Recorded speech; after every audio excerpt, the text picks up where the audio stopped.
Hello मेरे प्यारे students. तो आज हम करने जा रहे हैं इंग्लिश की वर्कशीट नंबर 38 और क्लास 10। आज की वर्कशीट बहुत लंबी है, बहुत बड़ी है, तो इसीलिए हम कोशिश करेंगे कि इसे जल्दी से जल्दी समझने की कोशिश करें समरी में। तो मैं आपको पैराग्राफ रीड करके जल्दी जल्दी बताऊंगी। लाइन टू लाइन मीनिंग जो है वो बताने की जगह पैराग्राफ मीनिंग मैं समझाऊंगी, ठीक है। सबसे पहले क्या बोला गया है कि long walk to freedom is the autobiography of Nelson Mandela. Long walk to freedom जो है वो ऑटोबायोग्राफी है किसकी? नेल्सन मंडेला जी की।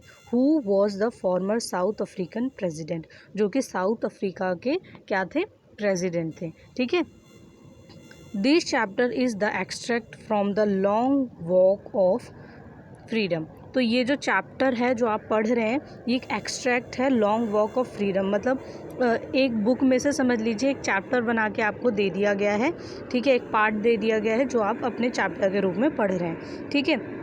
It includes the description of the inauguration ceremony and session from his speech about his journey to being a freedom fighter. वो कैसे जैसे स्वतंत्रता सेनानी हमारे देश में थे तो वैसे ही वो भी अपने देश के स्वतंत्रता सेनानी थे जिन्होंने मदद की थी अपने देश के अंदर जो डिस्क्रिमिनेशन हो रहा था कास्ट और क्रीड के बेस पे, जैसे और देशों में भी होता है वैसे ही वहाँ पे कलर के बेसिस पे जो हो रहा था उसके खिलाफ उन्होंने लड़ाई लड़ी थी। इन साउथ अफ्रीका अ ब्रूटल प्रैक्टिस नेम्ड अपार्टे। अपार्टे के बारे में मैंने बता रखा है आपको कि रंग भेद को अपार्टे बोलते हैं।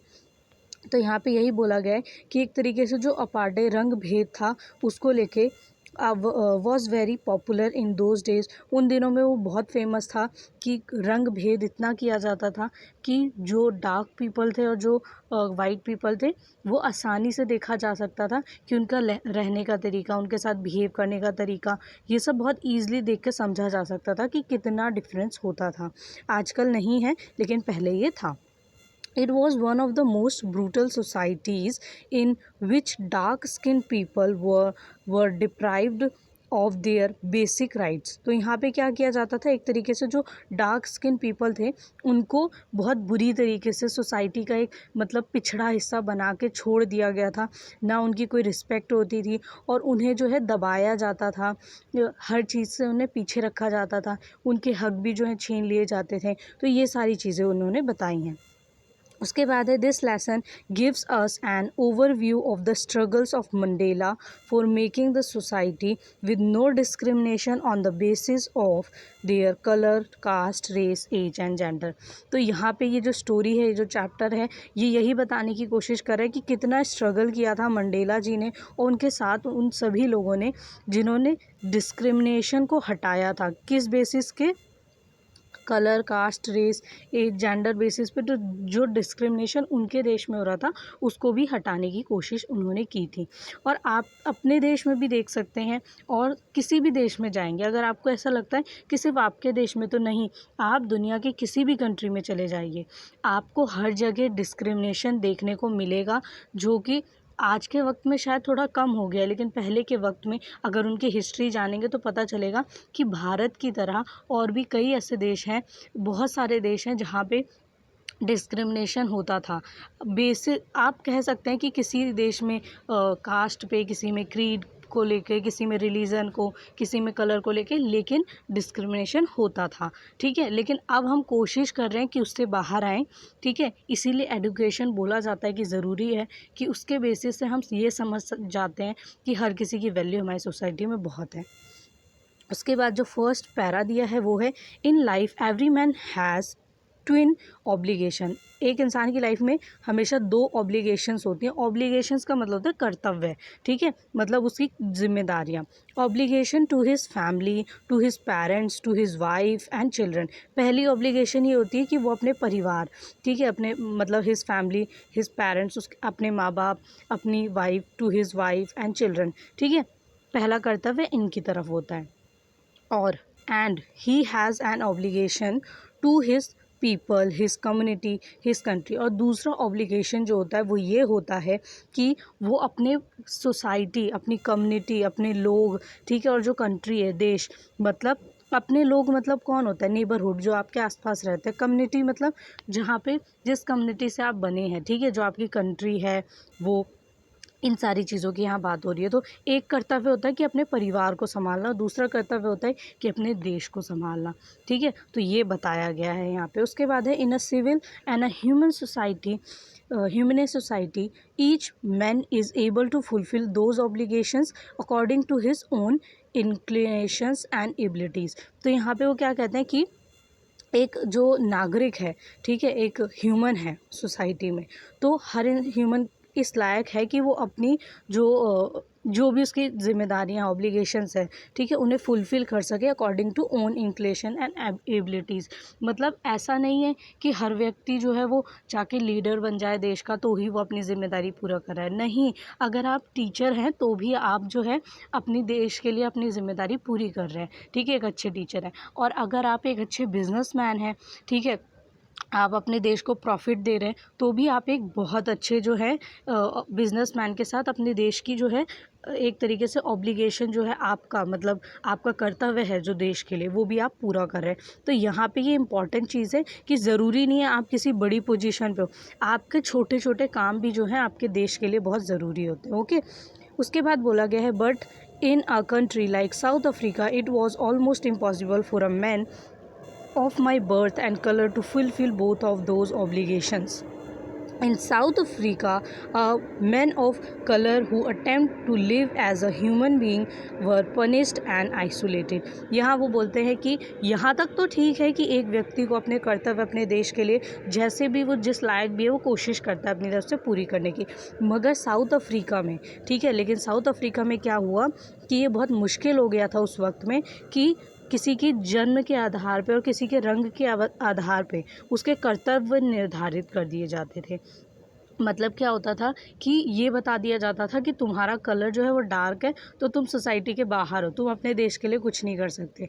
और अगर तुम वाइट पीपल हो तो तुम अपने देश के लिए, ठीक है, सब कुछ कर सकते हो, तुम डिसीज़न ले सकते हो, तुम कॉन्स्टिट्यूशन में पार्ट ले सकते हो। तो ये सारी चीज़ें मानी जाती थी, तो वो यही बताते हैं। और अगर किसी ने, उसके बाद वो कहते हैं कि अगर किसी ने कोशिश की साउथ अफ्रीका में, ठीक है, जिसने कोशिश की कि हाँ वो अटेम्प्ट करे, ठीक है, मतलब वो कोशिश करे कि ह्यूमन बीइंग बने और अपनी तरफ से अपनी जिम्मेदारियां पूरी करे, तो उसको पनिश किया जाता था और आइसोलेट किया जाता था, बंद कर दिया जाता था उसे, ठीक है, और उसको सज़ा मिलती थी। तो बहुत तरीके की दिक्कतें देखने को मिलती थी उन व्यक्तियों को। जैसे कि आपको इस जब मतलब आपने ये चैप्टर पढ़ना शुरू किया था तो आपको बताया था मैंने कि क्या कहते हैं, नेल्सन मंडेला जी ने जेल में भी कुछ साल जो हैं बिताए थे। तो वो इसीलिए बिताए थे क्योंकि जब उन्होंने गलत का विरोध किया तो उनको क्या किया गया, उन्हें बंद कर दिया गया जेल में कि आप विरोध नहीं कर सकते, ठीक है, आपका हक नहीं है। उसके बाद जो सेकंड पैरा है उसमें बोला गया है कि I was born free in every way that I could know, ठीक है। तो वो कहते हैं कि मैं बिल्कुल फ्री बॉर्न हुआ था, मतलब बहुत आज़ादी थी मुझे जीने के लिए। जैसे कोई भी व्यक्ति है तो वो फ्री बॉर्न होता है, उसको कोई भी पाबंदी नहीं होती किसी भी आधार पे, ठीक है। तो वैसे ही वो बताते हैं कि इस दुनिया में कहीं पे भी मैं जा सकता हूँ, कहीं पे भी बैठ सकता हूँ, कहीं पे भी किसी से बात कर सकता हूँ, तो फ्री बॉर्न हुआ था। उसके बाद है free to run in the fields near my mother's hut. वो कहते हैं कि फील्ड मतलब जैसे कि खेत, आप कह सकते हैं बगीचे, खुले मैदान, ठीक है। तो कहते हैं कि मेरे को पूरी आज़ादी थी, मुझे पूरी आज़ादी थी कि मैं अपनी जो माँ हैं उनके मतलब घर के आसपास, ठीक है, हट के आसपास जो है, free to swim the clear stream that ran through my village, free to roast me lies under the stars and ride the boat backs of slow moving bulls। तो वो क्या कहते हैं, मुझे पूरी आज़ादी थी कि मैं कहीं पे भी दौड़ सकूं खुले मैदान में, तैर सकूं पानी में, और जो गांव है, ठीक है, उसके थ्रू कहीं पे भी भाग सकूं, जा सकूं, जैसे बच्चे करते हैं, ठीक है। Free to roast mealies under the star, ठीक है, and ride the broad backs slow moving bulls, ठीक है। तो वो ये बताते हैं कि ऐसे छोटी छोटी बातें बताते हैं कि हम ऐसे ऐसे सारी चीज़ें कर सकते थे, ठीक है, क्योंकि हम फ्री बॉर्न हुए थे, ठीक है। It was only when I began to learn that my boyhood freedom was an illusion. when I discovered as a young man that my freedom had already been taken from me।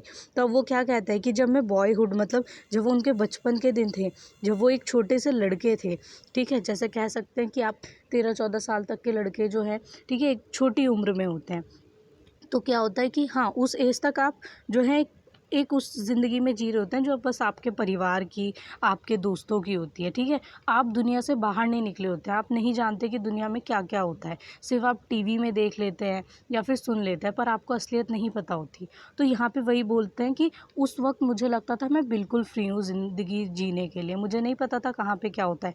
मगर जब मैं एक young man बना, ठीक है, जब वो 16 साल से ऊपर या 18 साल से ऊपर की एज में आए, तब उन्होंने बोला कि my freedom had already been taken from me. मेरी आज़ादी मुझसे छीन ली गई थी, मेरी आज़ादी जो है मुझसे ले ली गई थी, ठीक है, क्योंकि असलियत में तब वो बाहर निकले थे अपने।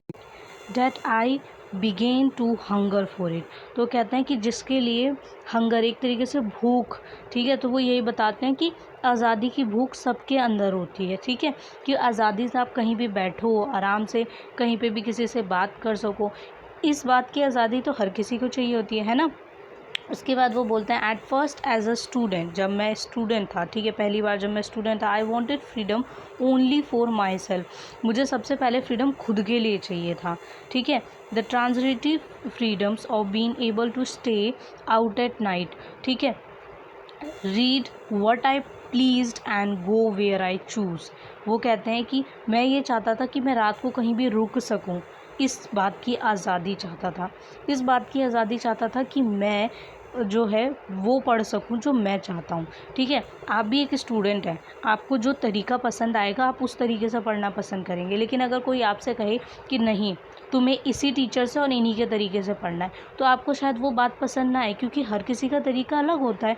किसी को किसी टीचर के समझाने का तरीका पसंद है और किसी को किसी टीचर के पसंद है पढ़ाने का तरीका। सबका वे ऑफ लर्निंग अलग है। वैसे ही वो भी कहते हैं कि मेरा भी तरीका अलग है, तो मुझे जो है पढ़ने का जो तरीका है, जो मैं चाहता हूँ वो चूज़ करने का मुझे हक होना चाहिए।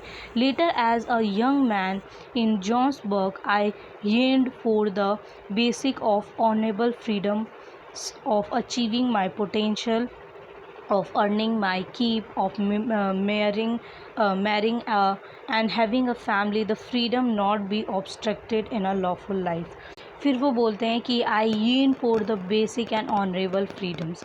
मतलब वो कहते हैं कि मैं बहुत उदास था कि जो बेसिक और ऑनरेबल फ्रीडम है, जो छोटी छोटी आज़ादी की बातें हैं, मतलब आपको कहाँ किसे दोस्त बनाना है, किससे आपको बात करनी है, इन छोटी छोटी बातों की आपको आज़ादी नहीं है, ठीक है। माई potential of earning my keep of marrying and having a family, कि अपनी मर्ज़ी से शादी करना, अपनी मर्ज़ी से परिवार जो है उसे बनाना, ठीक है। और अचीविंग माई पोटेंशियल, कि मैं जो हूँ, मैं जिस लायक हूँ वो नहीं कर सकता।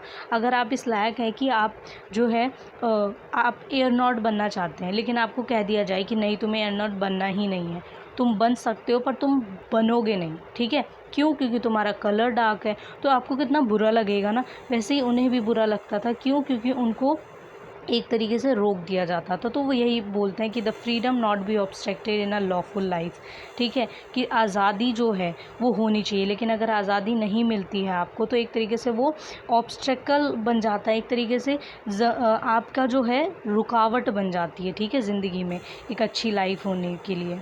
उसके बाद है but then I slowly saw that it was not just my freedom that was curtailed but the freedom of everyone who looked like I did, ठीक है। तो वो कहते हैं कि सिर्फ ये मेरे साथ ही नहीं था, ये उन सभी के साथ था जिन्हें फ्रीडम चाहिए थी अपने जीने के लिए, सिर्फ अपने जीने के लिए आज़ादी चाहिए थी, कि अपने हिसाब से ज़िंदगी जी सकें, ठीक है। That is when I joined the African National Congress, and that is when the hunger for my own freedom became the greater hunger for the freedom of my people। तो वो यहाँ पे कहते हैं कि उसके बाद जब मैंने ज्वाइन किया अफ्रीकन नेशनल कांग्रेस, ठीक है, मतलब एक तरीके से उन्होंने इस पार्टी को ज्वाइन कर लिया, एक तरीके से इस ग्रुप को ज्वाइन कर लिया। उसके बाद वो कहते हैं कि जो मेरी हंगर थी, जो मेरी भूख थी आज़ादी को लेके, ठीक है, वो बढ़ गई। और क्या हुआ कि वो एक बहुत बड़ा हंगर बन गई, ग्रेटर हंगर मतलब एक बहुत बड़ी भूख जो सबको आज़ादी दिलाने के लिए थी। Freedom of my people, my people वो किसे कह रहे हैं? उन लोगों को जो साउथ अफ्रीका के लोग पीड़ित थे, ठीक है, किस बेसिस पे? अपार्थे के बेसिस पे, मतलब रंग भेद के उस पे, ठीक है। उसके बाद वो कहते हैं कि it was these desire for the freedom of my people to live their lives with dignity and self respect that animated my life and transformed and pretend young man into a bold one. तो वो ये क्या कहते हैं कि इसके बाद क्या हुआ, जो डिज़ायर था, एक चाहत होती है फ्रीडम ऑफ माई पीपल, लोगों की, उन लोगों की जो चाहते थे आज़ादी, ठीक है, अपनी डिग्निटी और सेल्फ रिस्पेक्ट चाहते थे कि अपनी ज़िंदगी अपनी शर्तों पे जी सके, ठीक है। एनिमेटेड माई लाइफ, जिन्होंने उनकी लाइफ क्या बना दी थी कि एनिमेशन की तरह बना दी थी कि क्या हो रहा है, कब, कैसे, उस टाइप की। तो बताते हैं कि that transform the frightened young man into a bold man, एक यंग मैन को क्या बना दिया था? बोल्ड वन बना दिया था, ठीक है।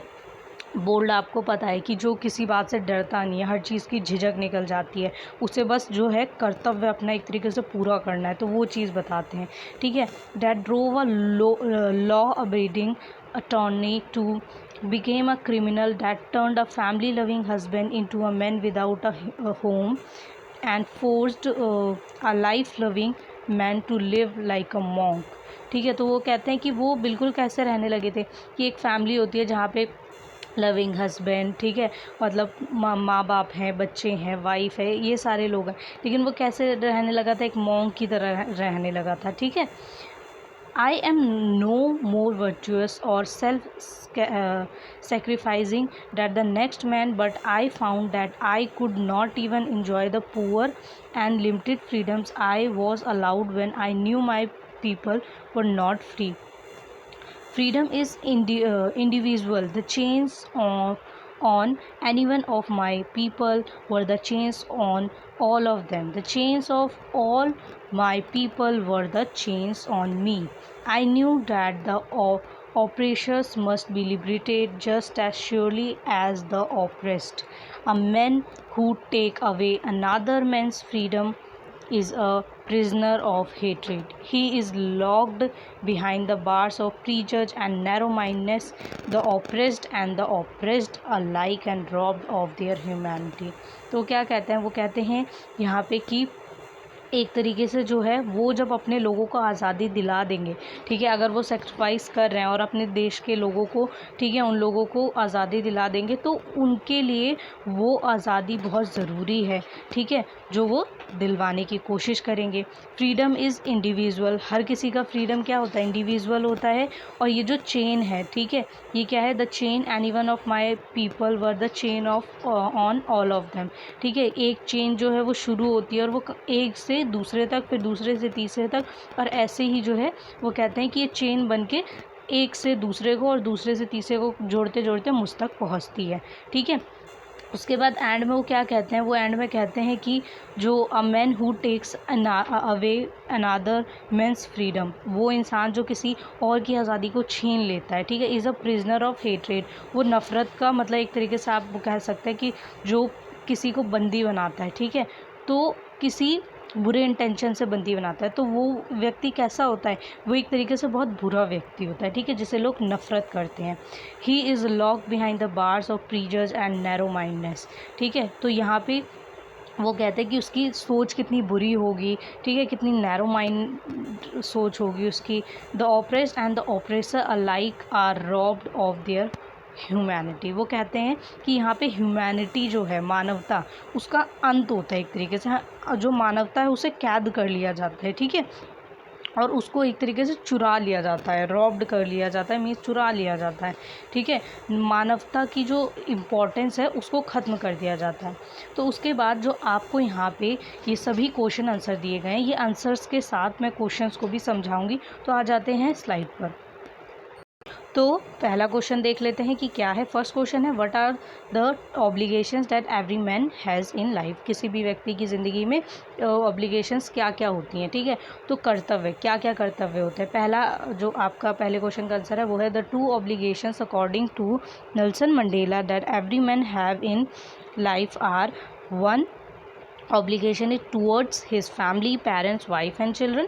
The other obligation is his responsibility towards his people, community and his country. He calls these the twin obligations which a man possessed in his life. तो यहाँ पे वो क्या कहते हैं, यहाँ पे वो कहते हैं कि दो obligations है, दो कर्तव्य किसी भी इंसान के। नेल्सन मंडेला जी कहते हैं कि पहला है कि उसके परिवार की तरफ, ठीक है, उसके परिवार की तरफ उसका जो कर्तव्य है, और दूसरा है उसकी कंट्री की तरफ, ठीक है, उसकी कम्युनिटी, कंट्री, उसके लोगों की तरफ जो है वो उसका दूसरा कर्तव्य होता है। उसके बाद जो है सेकंड क्वेश्चन आपको पूछा गया है वो है कि Why was it impossible for a man of Mandela's birth and color to discharge his obligation? तो यहाँ पे वो बोलते हैं कि ये इम्पॉसिबल क्यों है कि जो नेल्सन मंडेला जी ने बताया कि बर्थ और कलर के बेसिस पे जो है उनके कर्तव्य निर्धारित कर दिए जाते थे, वो बताया था ना, आपने पढ़ा भी था पैरा में। तो आंसर है in South Africa it was almost impossible for a man of Mandela's birth and colour to fulfil his obligations. तो साउथ अफ्रीका में बहुत मतलब इम्पॉसिबल सा था, जो मंडेलास बर्थ मतलब जिनका कलर जैसे मंडेला जी जो थे, ठीक है, जिनका कलर और जो उनके बर्थ है वो जिस प्लेस पे हुआ, ठीक है, मतलब कलर के बेसिस पे, टू फुलफिल हिज ऑब्लिगेशन, तो वो अपनी ऑब्लिगेशन कर्तव्य पूरे नहीं कर सकते थे। A man of colour who attempt to live as a human being was punished and isolated. और अगर कोई ऐसा इंसान करने की कोशिश करता है, ठीक है, अगर वो डार्क कलर का है और वो कोशिश करता था तो उसे क्या किया जाता था, उसे पनिश किया जाता था और आइसोलेट किया जाता था। ओके, उसके बाद जो थर्ड क्वेश्चन है वो है what kind of freedom did Mandela येंड फॉर एज अ मैन। ठीक है, तो इसका आंसर क्या है, जो मंडेला थे उन्होंने एक तरीके से वो दास क्यों थे, कि किस तरीके का फ्रीडम चाहिए जो उन्हें नहीं मिलता। तो आंसर है Mandela येंड for the basic and honorable freedoms of achieving his potential of earning his life, of marrying and having a family। वो कहते हैं कि ये बेसिक मतलब एक तरीके से कह सकते हैं आप कि छोटी छोटी चीज़ें हैं, जो बेसिक चीज़ें हैं जो हमें अपनी तरफ से हमें हक होना चाहिए अपनी मर्ज़ी से, कि आप अपनी ज़िंदगी में किससे मतलब लाइफ में क्या कैसे अपने पोटेंशियल के अकॉर्डिंग क्या अर्न करना चाहते हैं, किससे शादी करना चाहते हैं और आपकी फैमिली में कौन होगा, कैसे होगा, ठीक है, ये सब आप अपनी मर्ज़ी से डिसाइड कर सकें। तो ये आपकी अपनी चॉइस होनी चाहिए, ठीक है। जैसे आज के वक्त में कहा जाए तो आप कह सकते हैं कि हाँ, अपनी चॉइस से शादी करने का अधिकार सबको है, अपनी चॉइस से जॉब चुनने का अधिकार सबको है, ठीक है। अगर ये कह दिया जाए कि कलर बेसिस पे आप कोई बड़ी जॉब नहीं कर सकते, ठीक है, आप बड़ी एजुकेशन नहीं ले सकते, और वहीं पे रोक दिया जाए तो कितनी बुरी बात है। तो ऐसे ही वो बताते हैं कि कलर बेसिस पे ऐसा होता था। उसके बाद है fourth question, why did Mandela join the African National Congress. Mandela ने अफ्रीकन नेशनल कांग्रेस क्यों ज्वाइन किया था। मंडेला ज्वाइन द आंसर है Mandela join the African National Congress because he wanted to fight for the freedom of his people. Mandela ji ने जो है African National Congress इसलिए join किया था क्योंकि वो फाइट करना चाहते थे, किसके लिए, फ्रीडम ऑफ हिज पीपल, अपने लोगों के लिए जो है आज़ादी की, उनकी आज़ादी के लिए जो है एक तरीके से फ़ाइट करना चाहते थे। फ़ाइट का मतलब ये नहीं होता कि तलवार लेके सड़क पे उतर गए, नहीं, फ़ाइट का मतलब ये होता है कि आप अपने हकों के लिए खड़े होके बोलें। 1 दिन लग जाए, 2 दिन लग जाए, 1 साल लग जाए, 10 साल लग जाए, लेकिन आप हार ना मानें। पहले दिन जैसा ही जोश अंतिम दिन भी होना चाहिए जब तक आपको आज़ादी नहीं मिलती। तो यहाँ पे वो यही बताते कि अगर आप सही हैं और आपकी मांग गलत नहीं है तो जो है आप अपने हक के लिए बोल सकते हैं, जैसे कि यहाँ पे वो भी बिल्कुल सही बोल रहे थे। उसके बाद फिफ्थ क्वेश्चन है, Y did Mandela say that freedom was individual. Mandela क्यों कहते हैं कि फ्रीडम जो है वो इंडिविजुअल है, हर व्यक्ति का अलग अलग फ्रीडम है। किसी को जो है अपने घर में रहने में जो है आज़ादी फ़ील होती है, किसी को बाहर जाके जॉब करने में आज़ादी अच्छी लगती है, किसी को अपनी मर्ज़ी से अपना पार्टनर चुनने में आज़ादी लगती है, और किसी को अपनी बिज़नेस को कैसे इम्प्रूव करें उसमें आज़ादी लगती है। तो सबका तरीका और सोच अलग है आज़ादी का, ठीक है। तो वो यही कहते हैं, आंसर है Mandela knew the freedom is individual because the chains of any one of his people were chains of on all of them। तो वो यही कहते हैं कि एक से दूसरा व्यक्ति जुड़ता है, ठीक है, सबकी आज़ादी अलग है, और उसी आज़ादी की वजह से क्या होता है कि एक व्यक्ति दूसरे से जुड़ता है, और ऐसे जुड़ के हम पूरी दुनिया जो है एक दूसरे से जुड़ जाती है, ठीक है। तो सिक्स्थ आंसर देख लेते हैं कि क्या है। जो आपका सिक्स्थ क्वेश्चन है वो है does Mandela think the oppressor is free, why and why not. ठीक है, तो मंडेला कहते हैं कि आपके हिसाब से जो ऑप्रेसर है क्या वो फ्री है और क्यों है या क्यों नहीं है। तो आंसर है Mandela does not feel the oppressor is free.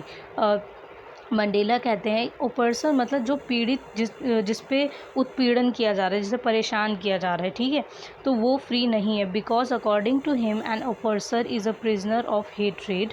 ठीक है, मतलब जो जिसने कैद कर रखा है जिस व्यक्ति ने, ठीक है, जिसके अंदर नफ़रत भरी हुई है, वो क्या करेगा, एक ओपर्सर को उत्पीड़ित करेगा।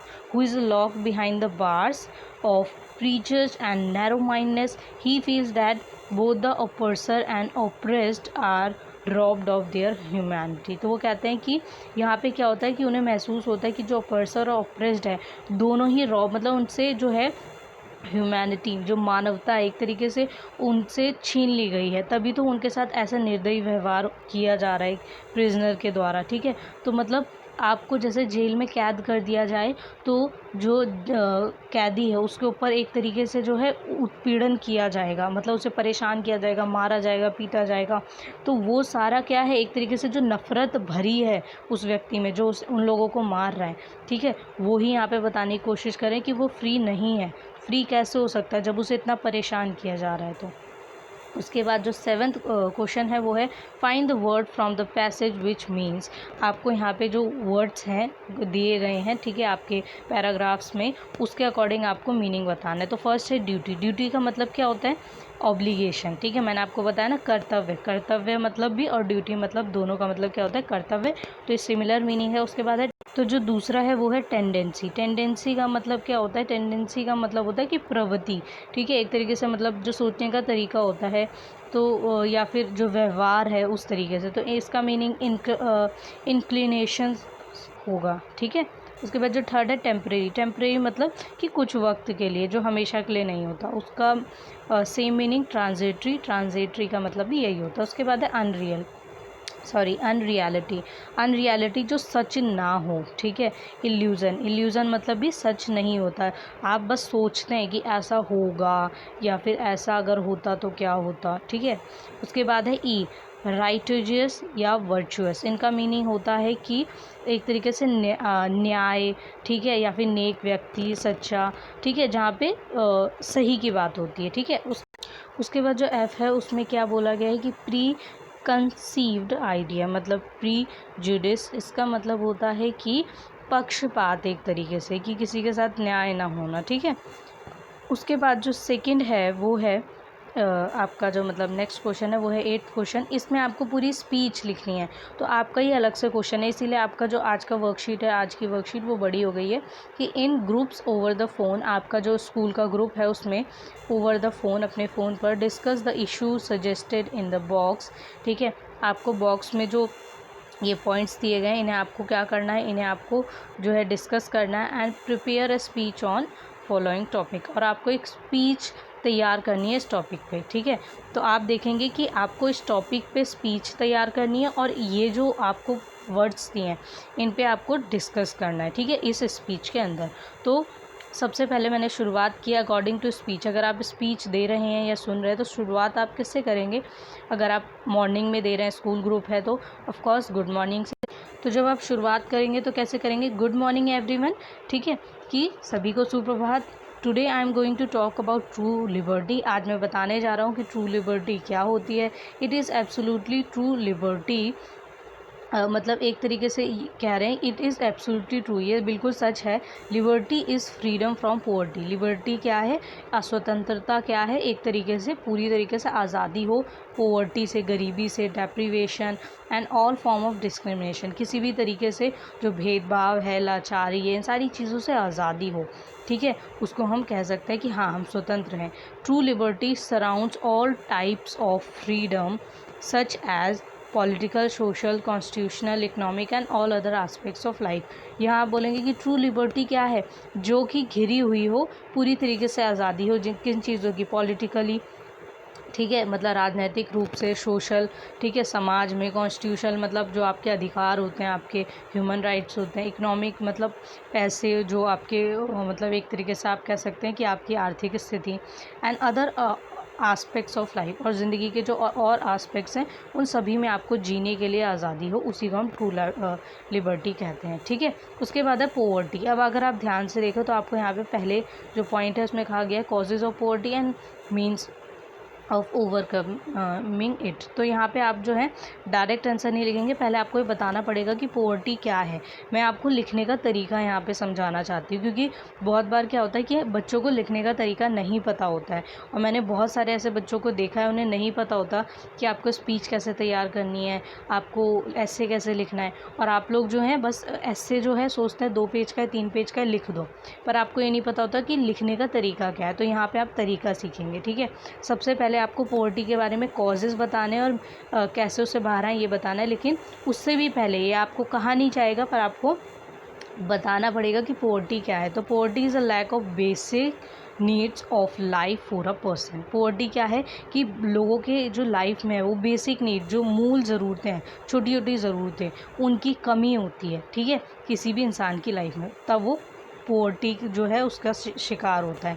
The main causes of poverty, अब आपको जो बोला गया है अब आप इसे कंप्लीट करेंगे। तो मैंने लिखा है causes of poverty, main causes of poverty, क्या कारण है पोवर्टी के, ठीक है, गरीबी के, are unemployment, lack of job opportunities, illiteracy, improper facilities, lack of basic needs, lack of knowledge about government schemes, overpopulation, financial problems, corruption and injustice done by fake rulers. तो यहाँ पे आप जो सभी पॉइंट्स हैं इसमें आप बता रहे हैं कि एक तरीके से जॉब नहीं होती उनके पास, ज़्यादा पढ़े लिखे नहीं होते, उसके अलावा प्रॉपर फैसिलिटीज़ नहीं होती उनके पास, और बेसिक नीड्स नहीं होती, मूलभूत ज़रूरतें नहीं होती, खाना पहनने के लिए कपड़े, ये सारी चीज़ें नहीं होती, घर नहीं होता, नॉलेज नहीं होती कि उन्हें क्या करना चाहिए कि अपनी गरीबी से बाहर आ सकें, और जो गवर्नमेंट स्कीम निकालती है कि वो गरीबी से बाहर आ सकें उनके बारे में गरीबों को पता ही नहीं होता, और लोग उसका फ़ायदा ले रहे होते हैं, लेकिन जो सच में गरीब हैं उन्हें यही नहीं पता होता कि उनके लिए क्या क्या गवर्नमेंट स्कीम लेके आई है। आप देखेंगे कि राशन बांटने के लिए जो गवर्नमेंट है स्कीम लेके आई है, जो मिडिल क्लास फैमिलीज़ हैं वो जाके राशन लेती हैं, ठीक है, जो शायद बहुत गरीब नहीं है, जो अपर मिडिल क्लास है, और जो मिडिल क्लास फैमिलीज़ हैं वो जाके नहीं लेती। तो ये एक एग्जाम्पल दे रही हूँ मैं, रियल लाइफ एग्जाम्पल, आप लोग भी अपने घरों में देखते होंगे कि ऐसा होता है।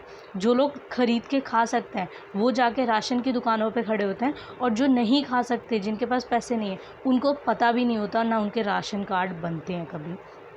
तो ये रियलिटी है। ठीक है, उसके बाद फाइनेंशियल प्रॉब्लम, पैसे नहीं होते घर में, करप्शन तो हमारे देश में या किसी भी देश में हो ये भी मेन कारण होता है। ठीक है, injustice done by fake rulers, जो झूठे राजनेता बने होते हैं, ठीक है, उनके द्वारा जो है एक तरीके से सही न्याय नहीं किया जाता, तो भी जो है कारण होता है कॉज ऑफ पोवर्टी। उसके बाद है ओवरकमिंग, हम पोवर्टी से बाहर कैसे आ सकते हैं। ठीक है, overcoming poverty with few ideas like generating employment for the poor people, special schemes only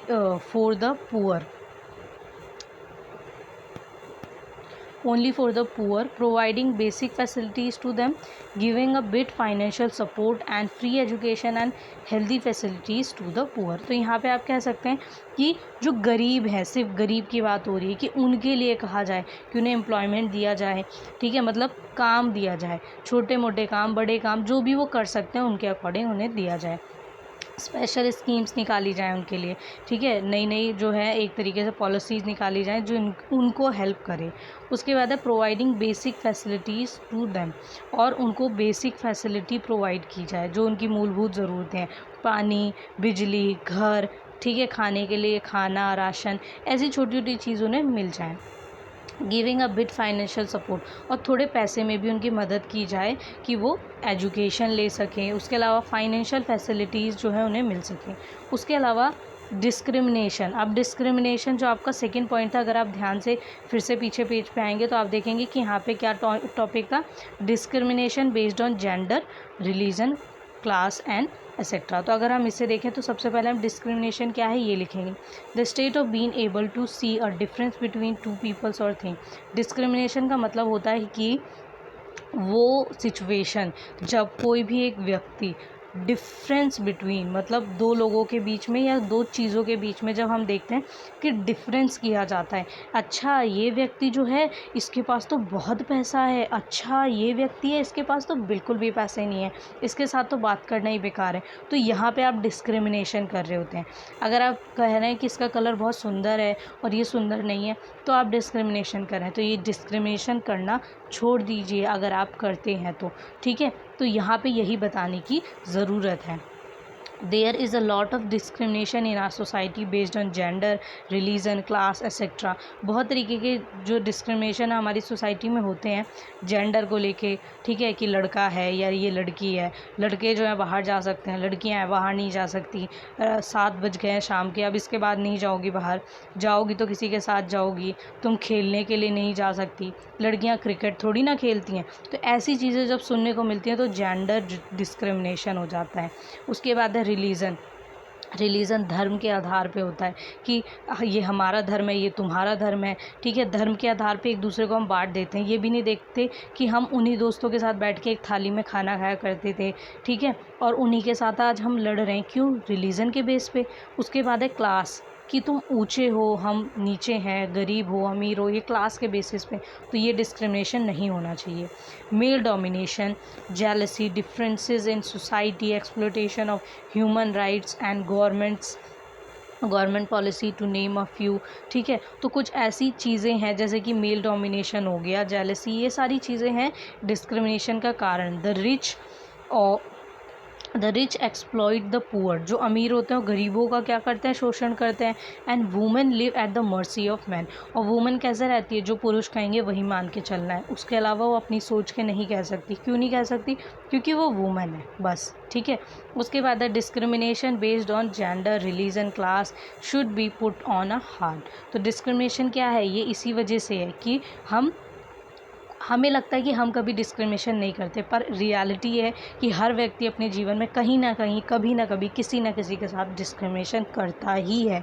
तो अगर आप कभी भी ऐसा डिस्क्रिमिनेशन करते हैं किसी भी बेसिस पे, तो आपको अगर एहसास नहीं हुआ तो समझ लीजिए कि आपने सही नहीं किया। लेकिन अगर आपको एहसास हो गया कि आपने गलत किया है और फिर आप सुधारने की कोशिश कर रहे हैं, तो इसका मतलब कि हाँ, आपके अंदर ह्यूमैनिटी है, मानवता है, आप मानव हैं और मानवता है आपके अंदर, ठीक है। उसके बाद है constitutional guaranteed human right. The rights are considered as basic human rights of all citizens irrespective of their gender, caste, religion और creed, ठीक है। कॉन्स्टिट्यूशनल गारंटीड ह्यूमन राइट का मतलब क्या होता है कि जो हमारी कॉन्स्टिट्यूशन ने सभी को, सबको बराबर अधिकार दिए हैं, बेसिक ह्यूमन राइट्स हैं, ठीक है, जो हर सिटीज़न को मिले हैं। जेंडर, कास्ट और रिलीजन सब को साइड रख के सबको बराबर, सबको मानव मानते हुए, ठीक है, जो मिले हैं वो राइट टू इक्वालिटी है कि सबको बराबरी का अधिकार है। राइट टू फ्रीडम, सबको आज़ादी का अधिकार है। राइट अगेंस्ट एक्सप्लॉयटेशन, किसी भी तरीके का एक्सप्लॉयटेशन ना हो, ठीक है। तो इसका भी राइट है, किसी की मतलब किसी को भी हक नहीं है कि वो आपको एक्सप्लॉइट कर सके। Right to freedom of religion, अपने धर्म को मानने का पूरा अधिकार है कि अपने धर्म को आप अपनी मर्ज़ी से मान सकते हैं। कल्चर एंड एजुकेशनल राइट, पढ़ने के लिए या फिर अपने कल्चर को, कि आपका इंडियन कल्चर जो है आप उसे मान सकते हैं, आपको कोई नहीं रोकेगा। उसके बाद है right to constitutional remedies, okay. उसके बाद आपका जो लास्ट पॉइंट है वो है conclusion. After understanding the all points it is important for all of life free and true liberties must in everyone's life. मैंने कॉन्क्लूज़न एंड में ये लिखा है कि हर किसी की ज़िंदगी में ये बहुत ज़रूरी है कि ये सारे पॉइंट जो हैं हम समझते हुए कह सकते हैं कि ट्रू लिबर्टी क्या है, कि एक तरीके से लिव फ्री, आराम से रह सको, ठीक है, जो कि हर किसी की ज़िंदगी में ज़रूरी है। और उसके अलावा आपने ये पॉइंट जो पढ़ा, इसका मेन मोटिव बस इतना है कि आप लोग कभी अपनी ज़िंदगी में किसी के साथ डिस्क्रिमिनेशन ना करें, और गलती से कभी अनजाने में हो भी जाए तो उसको समझते हुए उसकी माफ़ी मांग ले, तो आप बहुत बड़े इंसान हैं। माफ़ी मांगना जो है एक बड़े इंसान की निशानी होती है, याद रखना, ठीक है। और उसके अलावा डिस्क्रिमिनेशन अगर आपके साथ भी होता है तो कोई बात नहीं, आप ये सोचिए कि आपको उसको साइड करते हुए अपने आप को कभी हारने नहीं देना, आपको हमेशा पॉजिटिव रहना है, ठीक है। डिस्क्रिमिनेशन से कभी नहीं हारना चाहिए, क्योंकि आप लोग जो हैं वो देश का फ्यूचर है, ठीक है। और एक बात ये कि आप सब बहुत एबल है कि अपनी लाइफ में कुछ भी अच्छा अचीव कर सकें, ठीक है। अपने आप को आप बहुत अच्छा जो है केपेबल हैं, आप लोग बना सकते हैं। अपनी लाइफ में क्या चूज़ करना है आप चूज़ कर सकते हैं। Okay, so have a nice day.